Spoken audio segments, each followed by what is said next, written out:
ये तो लड़ाई है, ये आरक्षण की लड़ाई, ये बहुत बड़ी लड़ाई है और उसमें एक एक आदमी को अपने जान को हथेली पे लेके चलना है।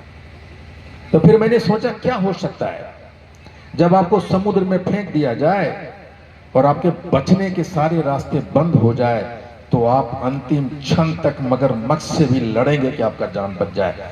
लड़ेंगे कि नहीं लड़ेंगे आप मगरमच्छ से भी अपनी जान को बचाने के लिए? लड़ेंगे ना।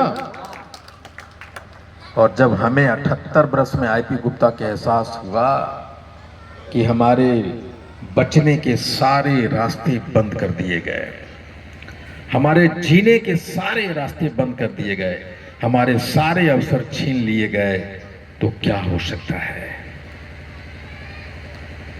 तो मुझे लगा कि लड़ना पड़ेगा, लड़ाई लड़नी होगी। हमने उस दशरथ मांझी को, पहला आदमी जिसको मैंने याद किया, जो पत्नी के वियोग में एक छैनी हथौड़ी लेता है और एक पहाड़ के सामने खड़ा होकर कहता कि तुमने मेरे पत्नी, उसके जीवन, मौत और उसके जीवन के बीच में तुम खड़ा हो गए थे। ये देखो, ये हथौड़ी और छड़ी लाया हूं, जब तक तोड़ूंगा नहीं तब तक छोड़ूंगा नहीं।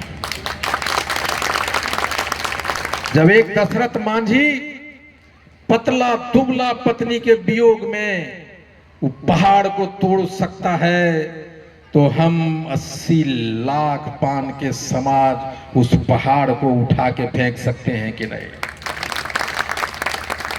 फेंक सकते हैं। और उसी पहाड़ को उठाकर फेंकना का नाम है हाको रथम पान है।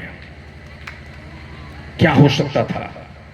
आखिर हाको रथम पान क्या कर सकता था? तो मैंने सोचा कि मैंने प्रेरणा तो ले ली, दशरथ मांझी से हिम्मत तो जुटा ली, लेकिन हमारे पास ताकत क्या है?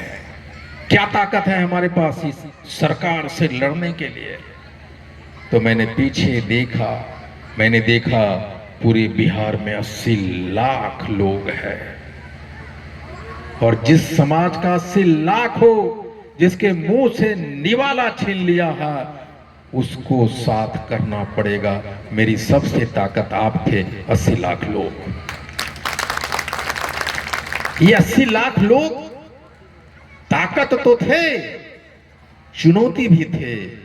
78 बरस में ये कोई कांग्रेस के थे, कोई जदयू के थे, कोई राजद के थे, कोई भाजपा के थे, कोई लोजपा का था। अपना कौन है भाई? वहां का क्षेत्रीय एमएलए कोई भूमियार है, कोई राजद है, कोई जादव है, कोई पासवान है, उसका हीरो तो वो है, एमएलए वहां का उसका नेता है। कैसे करेंगे? क्या करना होगा? तो हमने देखा आईपी गुप्ता को एआईसीसी मेंबर बनाया, तो मैंने देखा पूरा पान समाज बधाई दे रहा था।